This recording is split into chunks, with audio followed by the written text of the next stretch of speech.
Hello बच्चों, अभी तक हमने जो पढ़ा वो है पालमपुर गांव की विशेषता, उत्पादन के कारक, किन किन उत्पादन के कारकों से पालमपुर के लोग कृषि कार्य करते हैं। और हमने देखा कि एक भूमि से हम उत्पादन को कैसे बढ़ा सकते हैं, जिसमें हमने उनके तरीकों को देखा था। इसमें हमने पढ़ा था कि बहुविध फसल प्रणाली क्या होती है और कृषि के आधुनिक तरीके कौन कौन से होते हैं, जिसके माध्यम से हम एक भूमि से उत्पादन को अधिक बढ़ा सकते हैं। आज हम जो बात करेंगे वो बात करेंगे गैर कृषि क्रियाओं की। इसके पहले हम देखेंगे कि हमने जो उत्पादन के 3 कारकों की बात की थी, जिसमें पहला था उसमें भूमि, पूंजी और श्रमिक। वो तीनों किस तरह से उत्पादन में कार्य में उपयोग में लाए जाते हैं और ये किस तरह से कृषि कार्य में उपयोगी हैं। भूमि में हमने देखा कि भूमि की कितनी बड़ी इम्पोर्टेंस होती है कृषि कार्य को करने के लिए, और एक भूमि से हम उत्पादन को किस तरह से बढ़ा सकते हैं। उसी तरह पूंजी जो है उत्पादन में बहुत बड़ा रोल प्ले करता है। कोई छोटा किसान है, वो पूंजी को जुटाने के लिए उसे उधार लेना पड़ता है, जिसके बदले में उसे ये ब्याज दर भी देनी पड़ती है। तो भूमि, पूंजी और श्रमिक जो लेबर होता है वो भी, उसकी भी एक बहुत बड़ी इम्पोर्टेंस होती है कृषि कार्य करने के लिए। बिना श्रमिक के हम कृषि कार्य या फिर किसी भी कार्य की लगभग कल्पना नहीं कर सकते हैं, क्योंकि उसकी सबसे बड़ी इम्पोर्टेंस होती है। हमारे पास भूमि भी है, पूंजी भी है, लेकिन अगर हमारे पास श्रमिक नहीं है तो हम कार्य को अच्छी तरह से नहीं कर पाएंगे और हमारा कार्य जो है वो कंप्लीट नहीं हो पाएगा। तो ये 3 चीज़ें हैं जो उत्पादन के 3 कारक हैं।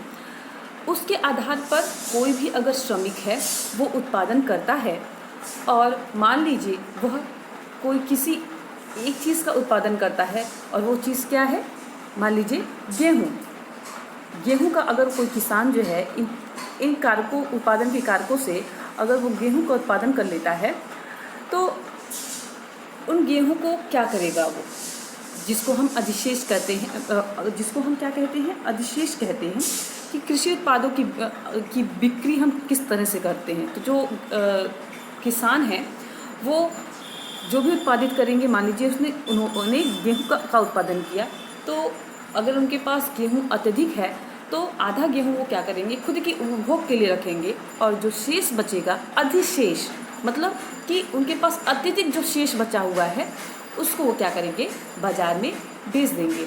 हर वर्ड की अपनी मीनिंग होती है और हम उस वर्ड से ही उसकी मीनिंग निकाल सकते हैं। अधिशेष मतलब हमारे पास जो अत्यधिक शेष बचा हुआ है, जो किसानों के पास जो अत्यधिक उत्पादन हो जाता है, तो वो उसको क्या करते हैं, बाज़ारों में बेच देते हैं। तो इस तरह से पालमपुर के लोग जो है वो क्या कर रहे हैं, कृषि कार्य कर रहे हैं। उत्पादन के कारकों का प्रयोग करके वो कृषि कार्य में लगे हुए हैं। वहाँ की 75% जनसंख्या कृषि कार्य में लगी हुई है। अब हम ये देखेंगे कि जो हम आज बात करेंगे वो क्या बात करने वाले हैं, वो बात करने वाले हैं कि गैर कृषि क्रियाएं किस तरह से होती हैं। तो क्या है गैर कृषि क्रियाएं।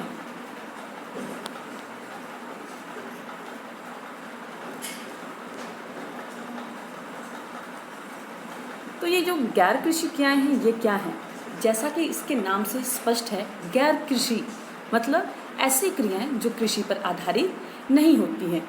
जैसे कि हम उदाहरण में किन किन चीज़ों को ले सकते हैं, जैसे हम ले सकते हैं कि हम कह सकते हैं कि गैर कृषि क्रियाओं में क्या क्या चीज़ें आ सकती हैं। डेयरी में जो डेयरी का वर्क है, जो उसका कार्य है, वो गैर कृषि क्रियाओं में आएगा। विनिर्माण मतलब विनिर्माण, जहाँ पे लोग चीज़ों को बनाते हैं, फैक्ट्रीज में सामान को बनाते हैं, विनिर्माण का कार्य करते हैं, जो कि द्वितीयक क्षेत्र का एक भाग है विनिर्माण। तो विनिर्माण का कार्य, शिक्षक की सेवाएं या दुकानदार जो कार्य करते हैं। और आप खुद पता लगाइए कि आपके आसपास जितने भी कार्य हो रहे हैं उसमें आप लिस्ट बनाइए कि कृषि कार्य कौन से हैं, कृषि पर आधारित कार्य कौन से हैं और गैर कृषि कार्य कौन से हैं। तो ये सभी जो कार्य हैं जो कि पालमपुर में हो रहा है और वहाँ के यातायात के जो साधन हैं इसको भी हम गैर कृषि कार्य में ले सकते हैं। तो ये सभी जो कार्य हैं जो कि पालमपुर गांव में हो रहे हैं, जो कृषि पर आधारित कार्य हैं, चाहे वो गैर कृषि कार्य हैं, कृषि पर आधारित कार्यों को करते हैं, ये कृषि कार्य करते हैं। तो गैर कृषि कार्य करने के लिए सबसे बड़ा इसमें एक पॉजिटिव पॉइंट ये हो सकता है कि इसमें हमें बहुत ज़्यादा भूमि की ज़रूरत नहीं होती है और ना बहुत ज़्यादा पूंजी की ज़रूरत होती है। थोड़ी बहुत पूंजी और थोड़ी बहुत भूमि से हम गैर कृषि कार्य को कर सकते हैं। तो जिस तरह मानसून की जो अनियमितता होती है उससे भी गैर कृषि कार्यों में बचा जा सकता है। तो यहाँ की जो पालमपुर की जनसंख्या है 25% जनसंख्या वो गैर कृषि कार्य में लगी हुई है। तो अगर जैसा कि पालमपुर गांव की हमने कल्पना की थी कि पालमपुर गांव जो है वो एक सुविकसित गांव है, वहाँ पे सभी प्रकार की सुविधाएं हैं, चाहे वो शिक्षा के क्षेत्र की बात करें, चाहे वो स्वास्थ्य के क्षेत्र की बात करें, चाहे हम बिजली की बात करें या सिंचाई की बात करें, सारी सुविधाएं वहाँ पर हैं। तो ऐसे गाँव पर जहाँ पर इस तरह की सुविधाएं हैं या इससे अत्यधिक सुविधाएं हैं, यातायात के साधन विकसित हैं, तो हम वहाँ पर गैर कृषि कार्य को अत्यधिक कर सकते हैं और उसको हम और बढ़ावा दे सकते हैं। क्योंकि गैर कृषि कार्यों को करने के लिए हमें यातायात के साधनों की आवश्यकता होगी ही और साथ में ही हमें थोड़ी बहुत भूमि की भी ज़रूरत पड़ेगी ही। तो हमने पूरा ओवरऑल देखा कि किस तरह से ये पालमपुर गांव में लोग जो हैं वहाँ पर कार्य में लगे हुए हैं। और इस अध्याय को और बेहतर समझने के लिए आप अपनी बुक के लास्ट में बुक के पहले चैप्टर के लास्ट में आप देखना सारांश लिखा होगा। आप इस चैप्टर को इस सारांश को पढ़ के बहुत बेहतर तरीके से और अच्छी तरीके से आप समझ सकते हैं। ये देखिए है सारांश और इस सारांश को आप पढ़िएगा। जैसा यहाँ पर कुछ लाइन में पढ़ दे रही हूँ कि गांव में खेती मुख्य उत्पादन क्रिया है। पिछले वर्षों में खेती की विधियों में कई महत्वपूर्ण परिवर्तन हुए हैं।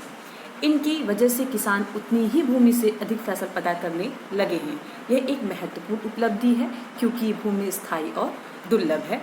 जैसा कि मैंने आपको पिछली वीडियो में बताया हुआ था कि किस तरह से एक भूमि स्थिर है और उसके वैकल्पिक प्रयोग हैं और उसी भूमि से और दुर्लभ भूमि से हम किस तरह से अत्यधिक उत्पादन कर सकते हैं। तो आप इस सारांश को पढ़ेंगे तो आपको चीज़ें जो हैं और क्लियर हो जाएंगी और आपको इस पूरे अध्याय में जो चीज़ें समझाई गई हैं वो चीज़ें भी समझ में आ गई होंगी।